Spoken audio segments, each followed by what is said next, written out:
But the problem is online has convinced us that our neighbor is the problem. And also, we've taken on ideology as identity. What do I mean by that? This is actually from George Carlin, and that is the danger of taking on a religion or political philosophy as your ideology is it becomes your identity. Or when you let it become your identity and you start judging other people on it, it's because you personally feel affronted or offended when someone questions your ideology, because it's not questioning your ideology, it's questioning you. It's not saying, oh no, you are wrong about this. It's saying you're wrong. In today's office hours, we discuss whether friends should be your business partners, how to talk about politics, and why I put away the scorecard in my relationships.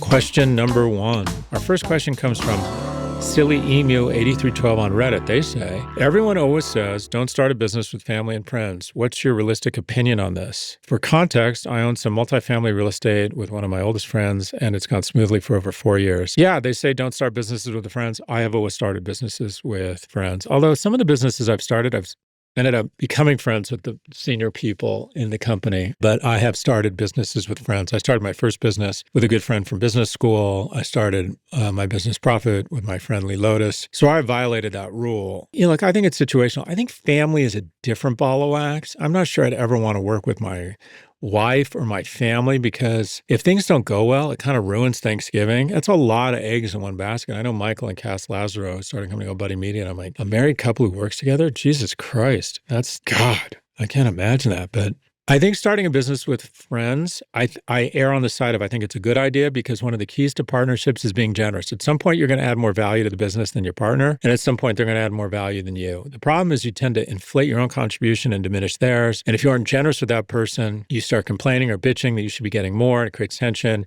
And you want to see a thriving small business go down the tubes really fast, that's when the partners start fighting. And sometimes people get therapists or coaches to help them negotiate stuff, which I think is a good idea. So I have a bias towards starting a business with a friend, because you're naturally going to be, I think, a little bit more generous with each other. It makes the breakup harder because there's more emotion involved. But also at the outset, a general best practice is to outline what happens if this doesn't work with us. Can one person buy the other out? Like, kind of come up with a framework for, well, what happens if this isn't working, if one person wants to leave, if one person isn't happy with the other one? Like, what are we going to have a board of advisors to help us make decisions, or a board of directors? But sort of say, what do we do maybe up front if things get dicey or spicy with us? I don't think that's a bad idea. Having said that, I never did that. I just always kind of let the chips fall where they might. The same bias I have towards working with friends is not working with family. And granted, I've never done that. Now, the reason most people work with family is because they inherited an amazing business. I don't think Arthur Sulzberger, the CEO of the New York Times or the publisher, wanted to work with family. But the thing is, he wouldn't have gotten anywhere near the fucking New York Times because he wasn't that talented a business person had he not been the nephew or the son or whatever it is. So occasionally, a family business oftentimes just gets you to letter L economically faster than working your ass off and going through A, B, C, D, et cetera. So sometimes second-generation family is involved with their business because it's, quite frankly, just a much better opportunity. And it's unfortunately, I think, really can be really stressful for some of the people. I always think it's a good idea if you're going to go into the family business to go to work for an outside corporation and prove yourself there. And you have more respect when you go into the family business, and you have better perspective, if you will, and also better life experience. I would just be worried to be in a business with my sister, or I wouldn't have been in business with my dad. He was unemployed by the time he was 55, and my mom was a secretary, so I can't really relate to it. But I would just hate to have a bad day at work and not be getting along with my partners and then have to go home and eat with them or see them at Thanksgiving. I think that would be especially tough. But again, it's all situational. Set up an agreement or general parameters around what happens if it's not working. Maybe get a coach to help you work out problems if they pop up. Try and be really generous with one another. I have a bias against working with family and a bias towards working with friends. But again, it's all situational. Very much appreciate the question. Support for today's show comes from Northwest Registered Agent. Starting a business can be overwhelming, but if you want to take that first step, look no further than Northwest Registered Agent. You can get access to thousands of free resources, forums, and step-by-step guides without even creating an account. And when you sign up for a free account, you can get access to corporate guides. These are real experts who answer your questions, no strings attached. And they don't just help you form your business, they give you the free tools you need after you form it, like operating agreements, meeting minutes, and thousands of how-to guides that explain the complicated ins and outs of running a business. Northwest Registered Agent has been helping small business owners and entrepreneurs launch and grow businesses for nearly 30 years. And when you're launching your next big thing, you need experts in your corner to help you navigate the unique hurdles your business business might face. Don't wait, protect your privacy, build your brand, and get your complete business identity in just 10 clicks and 10 minutes. Visit northwestregisteredagent.com/Prof G free and start building something amazing. Get more with Northwest Registered Agent at northwestregisteredagent.com/Prof G free. Question number two. Question number two comes from Waddy on Reddit. They say, we're becoming increasingly polarized as a society, especially when it comes to social and political matters. As a communicator on some of the largest stages in the world, both physical and digital, what is the most important thing you think regular people can do to try to facilitate better conversations on these and other topics? We're going to need a bigger boat. So a lot of our polarization is a function, it's multidimensional. One, gerrymandering. They must love their job so much that they're willing to pass all these Byzantine laws that gerrymander every district. So if you look at all the congressional districts, they're like a fucking jigsaw puzzle. So what we end up with is an electoral system where the election isn't the general election, it's the primary. And in every primary, the people that turn out on the left are unions and crazy fucking hippies from the 60s. And the people that turn out on the right are MAGA or people who believe that, vaccines are terrible and that, everyone should be able to carry an AR-15 to their third grade class. So we just keep sending more crazier and crazier extremists to Washington who don't represent the three middle quintiles, which is,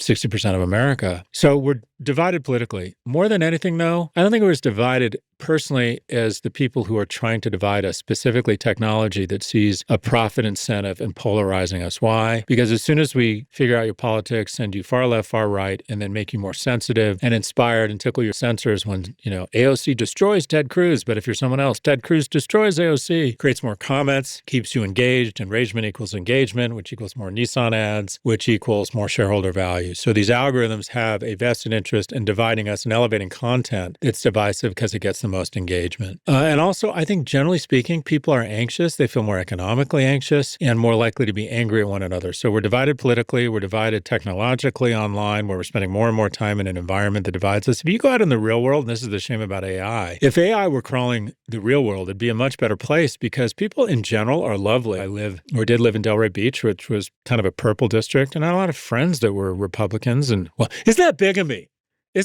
Smell me. I have friends who are what a progressive, like new age man. Anyway, you got to separate the person from the politics, in my view. And most people find are generally good people, just getting up, love their kids, want to make a good living and like their country. But the problem is online has convinced us that our neighbor is the problem.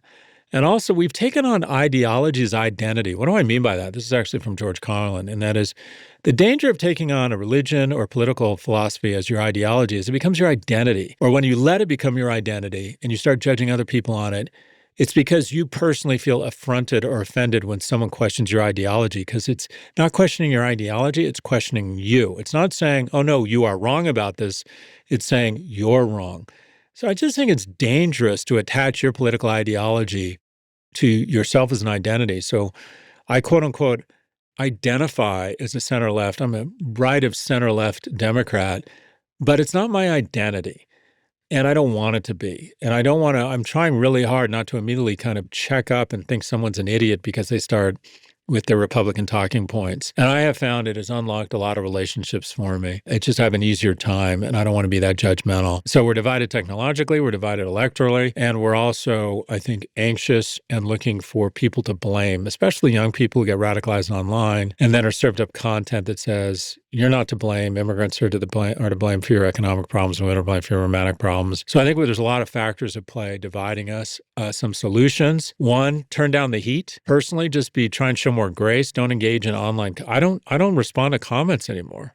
I just don't. I don't get in people's face. I try to give them the benefit of the doubt. I'm a fucking old man now. I can show a little bit more grace and just occasionally take some hit. If someone says something stupid or mean about me, I just let it go. It's okay. I'm gonna be fine. Turn down the heat. When you see something you like or someone says something you like, try and show more grace, put more good vibes out there, compliment people, be nice to them, vote for moderates, just sort of take down the heat, vote for antitrust to break up big tech. Also, mandatory national service, I think, would go a long way. I think that we need to raise a generation of young people that love America more than they love their Republican or Democratic Party and see that people from different ethnic, income, sexual orientation, backgrounds, different communities are wonderful, and that they share more in common than their differences, and that they find they have an easier time identifying with the flag than identifying with a political party. Israel and Singapore, lowest levels of young adult depression, and they both have national service. Singapore, the most religiously diverse nation in the world, and the leader there presciently saw the opportunity or the danger of ethnic violence, so he said everyone's got to serve in the army together and see what wonderful people live here in Singapore regardless of their ethnicity or their religion. Thanks so much for the question. We'll be right back after a quick break.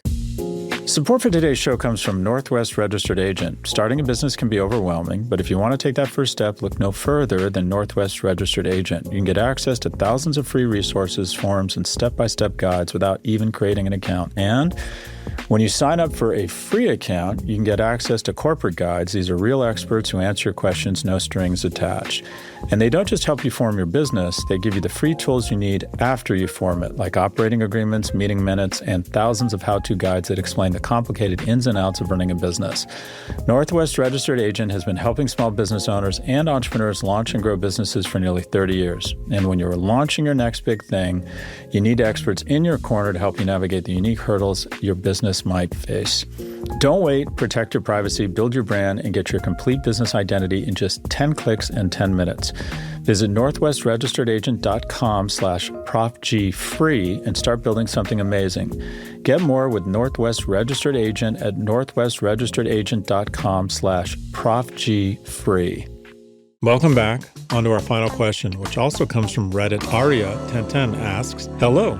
I've heard you mention keeping scorecards in relationships, friendships. My question is how and why you decided to stop keeping scorecards and what helped change your mindset. Especially in modern times, we tend to default to approaching relationships with a more transactional mindset, and I really want to break out of this, so curious to hear more about your journey. Thanks for the question. Yeah, this was specific or situational or had to do with one relationship, and that is the relationship with my father. When I was 8 years old, my mom came home. My mom just disappeared for a couple of weeks, and my dad didn't tell me why. It was the 70s, you know. I remember being on the couch watching The Partridge Family. This is like my mom's been gone for 2 weeks, and I just started sobbing uncontrollably. My dad's like, what's wrong? I'm like, where's mom? Where's mom? I just like, it dawned on me that mom's not around. And my dad, I remember it was the first time I ever saw my dad, like fear in his eyes, like he didn't know what to do, and had to handle an 8-year-old like sobbing uncontrollably on his couch. And I think that's when he decided that my mom should come get me. And a few days later, my mom showed up and said, pack your stuff, we're leaving. This wasn't exactly Brene Brown, Esther Perel, like childcare, and said, you know, we got to be out of here in 15 minutes. And I'm like, 15 minutes? I can't pack my, and she's like, we need to get out of here. Your dad's going to be home soon. I don't know if she was kidnapping me or just didn't want to see my dad. I don't know what the fuck was going on. Anyways, 8 years old. And as is often the case, well, because my mom was taking care of me, I had a tendency to sanctify her and demonize my dad. And my dad didn't make our lives very nice. He was so extraordinarily cheap that we struggled economically. And that is, as soon as my parents split, my dad went on to be upper middle class, and my mom and I immediately dove to the lower middle class, which was hard. And it wasn't that it was hard on me. Kids don't really need a lot of money. I was able, 35 cents, an Abba Zaba bar, and a Schwinn bike, and you kind of got everything you need. We didn't have streaming media or iPhones. But it was very hard on my mom. And when you're the only child, especially I think the only boy, you just absorb their anxiety. I remember my mom like coming home, and my mom was like on the floor sobbing because the vacuum cleaner broke. And I'm like, well, we can get it fixed. And she's like, we don't have the money to get it fixed. And I was like, you're fucking 9 years old. And you're like, okay, what can I do to get a paper route to get the vacuum fixed? So that economic anxiety that was a direct result of my dad being such a bastard, quite frankly, because he could have helped us, made me resent him, and it stuck with me. As I got older, again, in college, I had no money, constantly stressed, constantly broke. Dad could have helped me, and the bottom line is he didn't. And so I was resented him for that. And now, having said that, my dad was a kick in the ass. My dad was a ton of fun, funny, nice, smart. He did love me.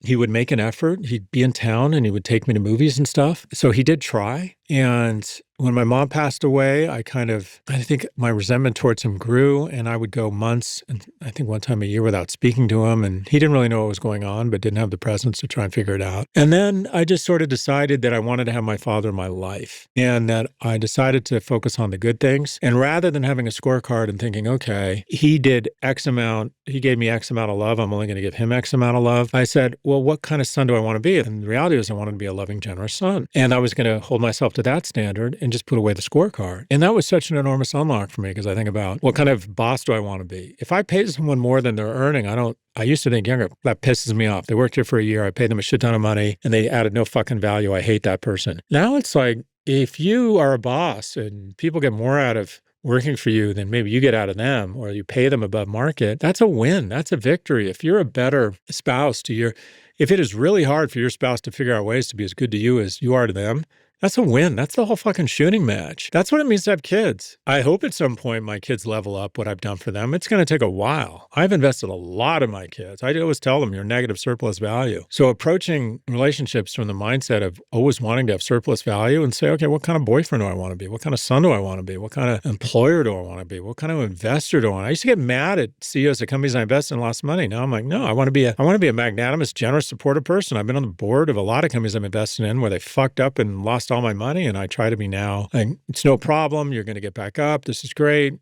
I went into this eyes wide open. Well done. Let me help you raise money for your next thing. That's the kind of guy I want to be, and I wasn't always that way. So decide what kind of person in every relationship, what kind of role do you want to play, and then hold yourself to that standard and put away the scorecard. Because the scorecard is incorrect. It's not accurate. And you'll always be unhappy. Now, having said that, don't be a doormat. I shed relationships all the time. On a regular basis, I decide I'm just not getting a lot out of this relationship, and I do a slow fade. Is that wrong? Well, that's what I do. But just decide what kind of person you want to be in the relationship and hold yourself to that standard, and just don't measure. Put the measuring stick and the scorecard away. You're just going to be much happier. That's all for this episode. If you'd like to submit a question, please email a voice recording to officehours@profgmedia.com. That's officehours@profgmedia.com. Or if you prefer to ask on Reddit, just post your question on the Scott Galloway subreddit. I've got a subreddit. I like that. And we just might feature it in an upcoming episode.